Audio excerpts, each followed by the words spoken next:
Obiskali smo prvo slovensko gasilsko pomočnico na 4 tačkah. Kaj dobimo, če združimo zlato prinašalko in velikega kodra? Predstavljamo malega deževnika.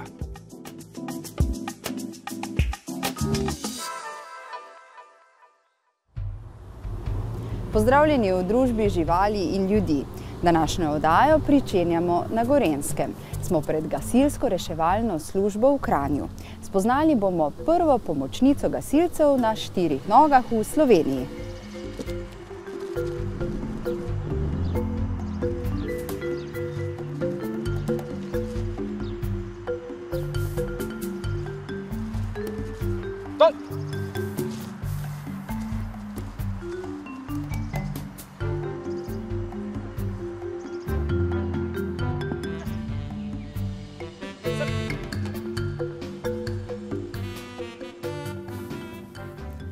Dober dan, Matej. Pozdravljeni. Kdo je psička ob vas? Tana, labradorka, zaposlena pri gasilsko reševalni službi v Kranju. Je pa prvi gasilski pes v Sloveniji. Zakaj ste se odločili, da jo vključite v svoje delo? Ja, jaz tako delujem v klubu vodnikov reševalnih psov Kranj, kjer že trenirava. Potem pa tukaj vodja operative, Matej Kežar, predlagal, da bi pač vključili dobro prakso iz tujine, da bi vključili v delo v Sloveniji. In smo pač poskusili in sem jaz sam v bistvu zdaj prva gasilsko reševalna psička v Sloveniji. Tako da je pa dobra praksa to iz tujine, no.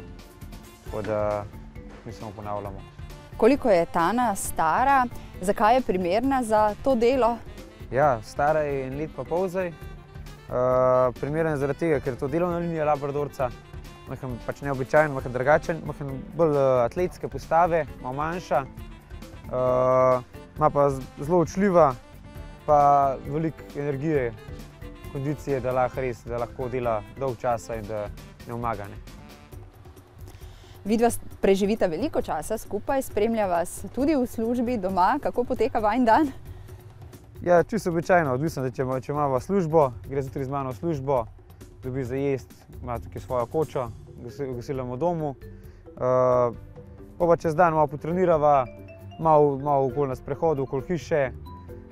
Drugače pa, če so pa doma, pa tako se več ali manj vsak dan aktivna, ali kam v hribe, treningi, kakšen sprehod, vedno je kaj se najde. Rekla sva, to bo prva gasilska psička. Kje lahko pravzaprav pomaga pes pri opravilih, ki jih imajo gasilci? Zdaj tukaj v službi, recimo, kot pri gasilcih, je to najbolj kakšen linijski promet, to pomeni avtobusi, vlak, da bi bilo iztiritev ali pa pač prometna nesreča, kjer se ne ve točnega števila ponesrečencev. To pomeni, lahko ljudje zaradi šoka odstavajo s kraja prizorišča. Tam, recimo, v kakšnih porušitvah, zasutih, kaj takega podobnega, kjer pač treba na večjem območju preiskati večje območje in bi lahko bila neka pogrešana oseba. Drugače pa deluje tudi v klubu vodnikov reševalnih psov, kjer pa deluje pač kot za iskanje pogrešanih v naravi, za iskanje na ruševini, iskanje izpod plazov in pa iskanje na vodi. Vidva trenirata tudi na ruševinah, Tako. Tam se vam bomo pridružili, medtem pa boste gledalci spoznali prav posebno pasmo psov.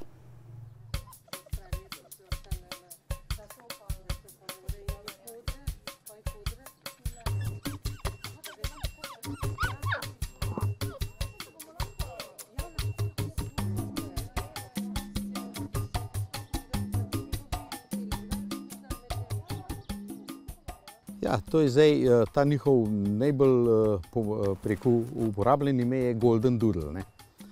To se pravi mešanec oziroma križanec, ne mešanec, križanec, načrtni križanec med zlato prinašalko, mamico in očetom, velikim francoskim kodrom. In s tem naj bi se pridobile določene lastnosti in značajske in prdlaki, ker dlaka naj tem kužom ne bi izpadala oziroma zelo malo. Ker to poberejo po francoskem kodru, po velikem kodru. In v Ameriki so zdaj momentalno ena najbolj priljubljenih vrst, in baje jih tudi toliko na morju, toliko legal imeti, kar bi jih prodali. Pri nas je pa to prvo leglo, teh golden doodlečkov. In tudi, ne rečem, Evropa zmeraj malo bolj odzad pri kakšnih takih stvarih, ker prvotno so jo začeli nek 92. leta v Ameriki se ukvarjati s to. Danes imajo pa klube ljubiteljev teh golden doodlov. In tako da zdaj, ali bo to postala pasma, ali ne bo, zaenkrat so samo sorta, sorta golden doodle.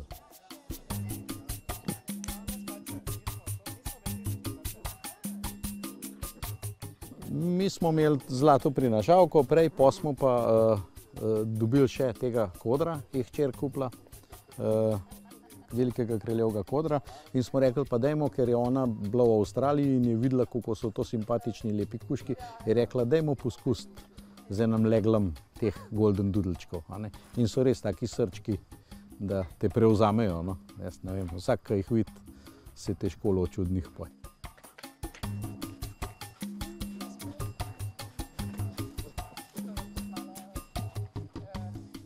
Se pozna, da so te bolj živahni, bolj dinamični. To je verjetno po očetu, po kodru, ki je bolj tak igriv. Zlati prinašalci so bolj umirjeni po značaju. Drugače so pa tudi bolj se gibajo, bolj tečejo, ne vem, živahni, v glavnem. Več veselja bojo imeli z njimi, kakor pa mora biti s prinašalci.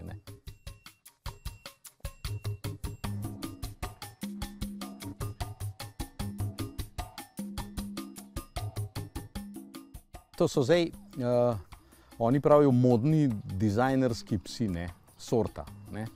To se pravi, so načrtno križani te kodri in zlata prinašalka.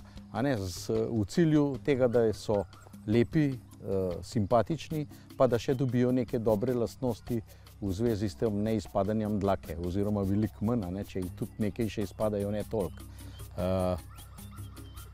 Pa verjetno so isto terapevtski spremljevalni psi, kakor zlati prinašalci, tako da je v glavnem taki signali, kar prihajajo od odzunaj, so zelo pozitivni. Toliko negativnih odzivov, jaz ne vem, razen mora biti strani kakšne, ki jim je to ne odgovarja, ki pravijo, da to ni pasma, ker res ni pasma, to je samo sorta. Zaenkrat, če bo pa mogoče v budočnosti nastala pasma, to bojo pa verjetno po Američani, ki jih imajo toliko kot svojo registrirali, pa če bojo na temu delali. Ne vem pa, mi smo poskusili samo tako kot sorto, pa da vidimo, kako to je, pa da se to tudi v Sloveniji malo.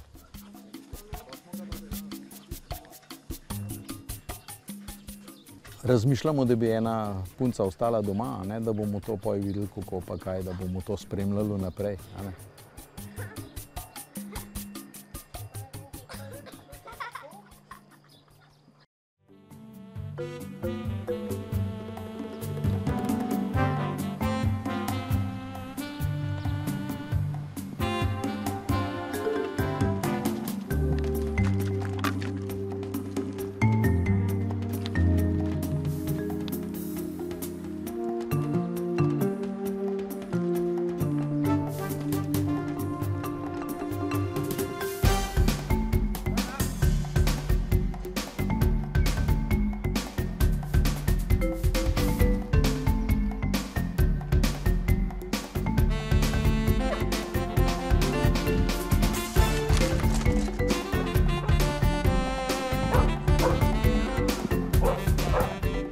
Mateju in Tanji smo se pridružili pri vaji na ruševinah.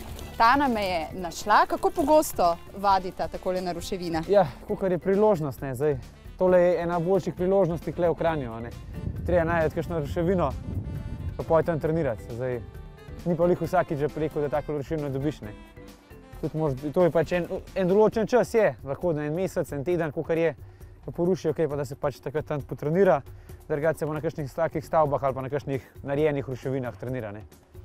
Ta teren je zelo primeren tudi za vajo, kar se tiče tega, da bo Tana gasilska psica. Tako je, ja. Res je tak, zahteven teren. Tudi človeku že ni lahko tukaj gor hoditi, ker je železje, različen material in že sam hoditi tukaj s kuškom, recimo, da bi hodil po terenu, brez da bi kaj delal, je že za marsikateri postaja velik problem. To je le taka stvar, ki je pes ni navajen. Tudi če treniraš ti na narejenih ruševinah, so vedno čiste, ni prahu, ni svinarije, ni vseh teh dratov železnih, ki gledajo ven v železje. Tako da moraš biti zelo pozoren, tudi pes za psa je nevaren to lahko. Tana rada išče, je taka prava reševalka? Ja, to, da ona, ko vidi ruševino, ko prideva takole, pa da jo nekam, da vidi, ona že ve, da jo iskala, je že čist preko navdušena, že začne. Tako da se spustim s povodca, gre ta prvi kuj leti naprej. Ve, za kva se gre, je že kar navajena. Koliko časa jo še čaka in vaje, da bo prevzela v celoti svojo gasilsko službo in kako bo potem to izgledalo? Ja, narediti mora izpite. To pomeni izpite za iskanje pogrešanih pa poslušnost.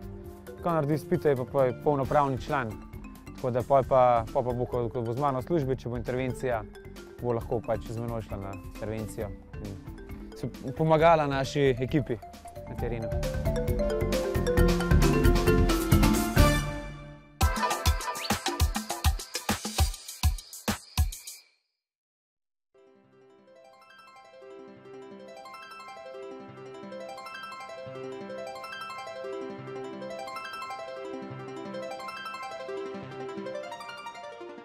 Reka Drava je poznana kot pomembno prebivališče za ptice. To velja predvsem v zimskem času, ko vidimo na reki, predvsem pa na akumulacijah, večje število ptic. Manj pa je poznano, da je reka Drava zanimiva za ptice tudi v poletnem času. Luka, ti si tukaj ves čas, vso leto, več let zapored. Povej, zakaj je reka Drava zanimiva v tem času gnezditve? Ja, drži, tako kot si rekel, je zelo pomembna tudi v poletnem času, natančneje v obdobju gnezdenja številnih ogroženih in zanimivih vrst ptic. Namreč reka Drava kljub temu, govorimo o njenem nižinskem delu, seveda, kjer se sedaj nahajamo, kljub temu, da je bila močno spremenjena zaradi izgradnje hidroelektrarn, pa je vendarle ohranila nekatere atribute značilne za naravne nižinske reke, kot so meandri, rečna prodišča, peščeni bregovi in podobno. In to seveda omogoča preživetje pomembnim populacijam nekaterih značilnih prebivalcev rečne krajine. Takšni najbolj značilni primeri, ki so tudi najbolj vezani na to tako imenovano staro strugo reke Drave, so mali deževnik, mali martinec in vodomec. V bistvu prvi dve vrsti naseljujeta bolj prodišča, se pravi predele rečne struge, kjer reka v svoji naravni dinamiki odlaga rečni material, medtem ko vodomec za gnezdenje izbira v bistvu predele, kjer reka jemlje material, se pravi naravne erodirane rečne bregove. Zdaj se nahajamo na enem izmed večjih prodišč. Prej smo se še srečali z malim deževnikom. Nam lahko poveš kaj več o malem deževniku? Videli smo tudi prej, da se z njim podrobneje ukvarjate v društvu. Ja, tako. Mali deževnik je zelo zanimiva vrsta, tudi eden od značilnih vrst, lahko rečemo indikatorskih vrst rečne krajine.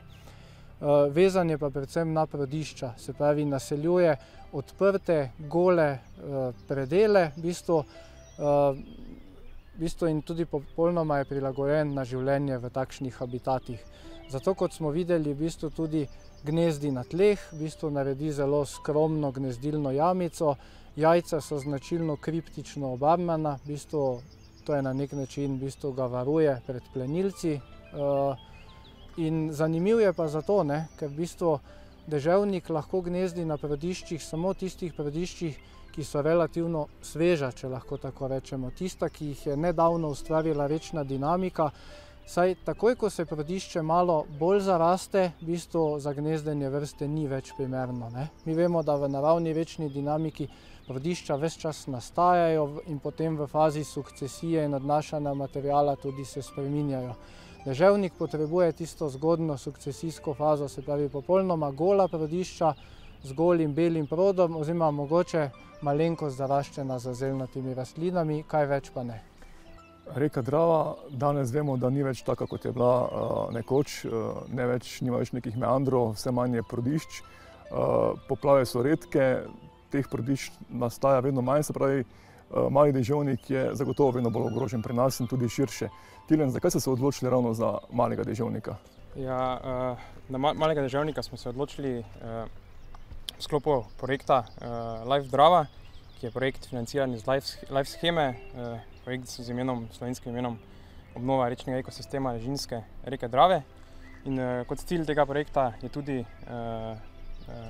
ohranitev teh habitatov za Malega deževnika. Za Malega deževnika smo se odločili zato, ker je to ena takšna vrsta, ki je zaseda prav takšne življenjska okolja, ki danes izginjajo in so zaradi teh spremenjenih procesov v reki Dravi izginjajo. In Mali deževnik lahko z njim lahko v bistvu dobro pokažemo to spremembo na rečnem ekosistemu. Prej smo bili priča lovu na Malega deževnika, seveda to gre v znanstvene namene, gre za proučevanje, obročkanje. Recimo, da je ljudem poznano obročkanje z aluminijastimi obročki, navadno obročkanje, tako rekoč, tu pa smo videli, da gre tudi za barvne obročke. Kaj želite z njimi doseči? Ja, tako, to je malo bolj specifična raziskava. Pravzaprav izvajamo eno ekološko raziskavo Malega deževnika, katere namen je v bistvu preučiti preživetje legel in osebkov, v bistvu tako znotraj posameznega leta, kot tudi med leti, v bistvu na različnih tipih prodišč. Kajti mi domnevamo, oziroma tudi z preliminarnimi raziskavami smo ugotovili, da verjetno to preživetje ni enako na prodiščih, ki so nižja, slabše kvalitete in bolj podvržena negativnim vplivom človeka. Tam pričakujemo, da je preživetje v bistvu manjše. To želimo za to raziskavo dokazati in v bistvu tudi potem v tej smeri izvajati varstvene ukrepe za ohranitev vrste. Odrasle osebke obročkamo z barvnimi obročki in sicer tako, da vsak osebek dobi individualno kombinacijo, se pravi lahko vsak posamezen osebek prepoznamo. S tem bomo v bistvu ugotavljali v naslednjih letih, koliko teh odraslih osebkov se vrne na gnezdišča in tudi kam se vrnejo. Ali se vrnejo na ista mesta gnezdenja ali ne. Končni namen je pa, kot sem rekel, te raziskave, da se potem iz teh ugotovitev potegne take specifične varstvene ukrepe za vrsto.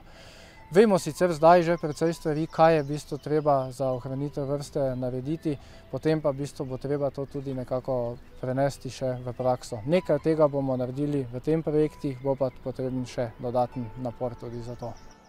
Tilen, očitno to gre, kot je Luka povedal, za večletni projekt. Torej, koliko časa boste še spremljali Malega deževnika in ostale vrste? Projekt Life Drava traja do leta 2017, s tem, da bomo Malega deževnika spremljali za obdobje 4 let.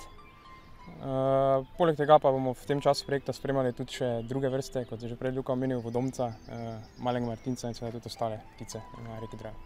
Danes smo večkrat omenili ogroženost, da same vrste, same Malega deževnika, ostali, ki se z njim delijo življenjski prostor, pa tudi samih habitatov.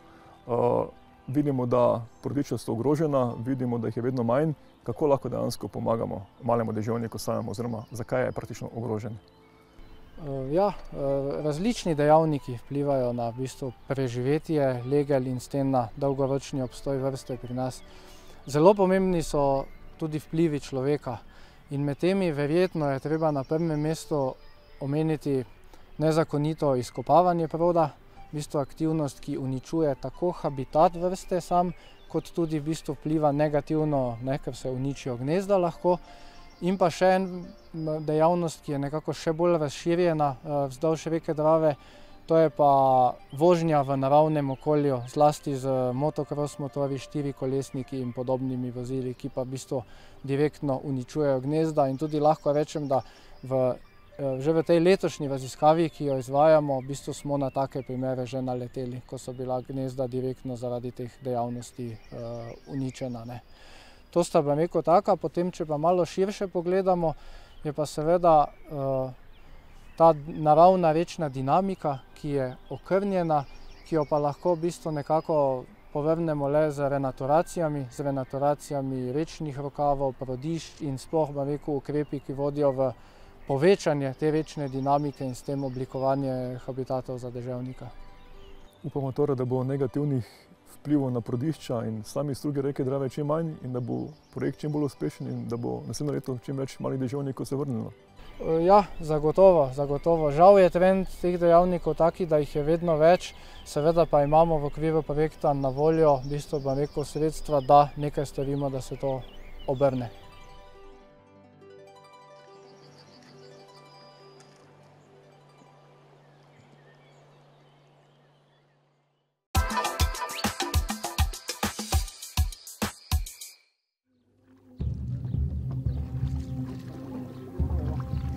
Srbija, Bosna in del Hrvaške se te dni srečujejo z eno največjih naravnih katastrof v svoji zgodovini.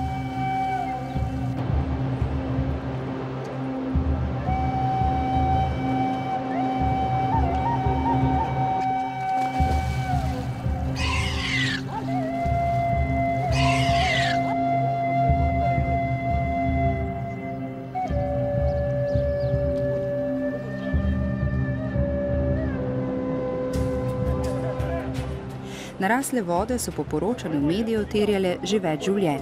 Poplave so tako zavedno spremenile življenje mnogim živalim in ljudem iz tega področja.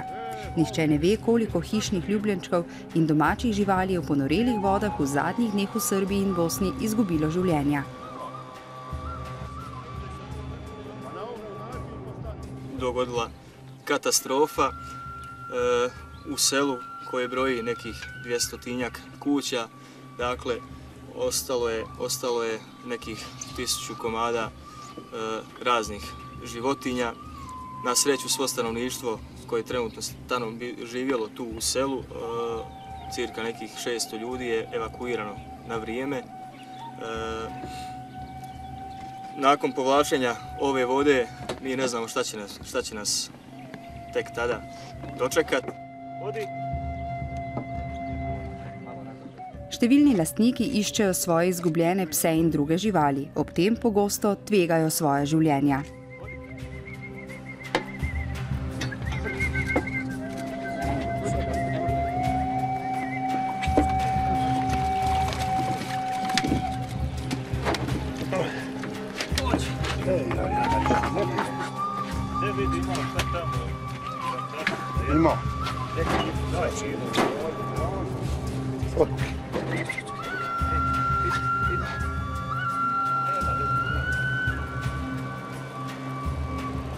Sad živim u Vinkovcima, nisam nikad očekivao da ću proveslati kroz selo.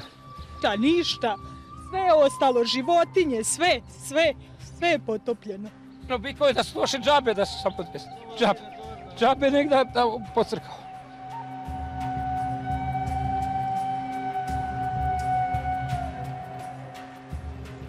V pomoč živalim na prizadetih območjih je tudi v Sloveniji stekla akcija zbiranja hrane, zdravil in druge opreme v organizaciji Združenih slovenskih društev za zaščito živali. Zbirne lokacije lahko najdete na spletni povezavi neprofitne organizacije Pes moj prijatelj. Pomagajte pomagati.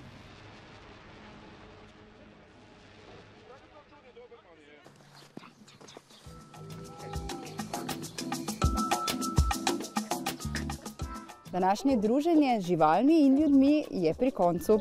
Vabim vas, da se nam pridružite čez teden dni. Se vidimo!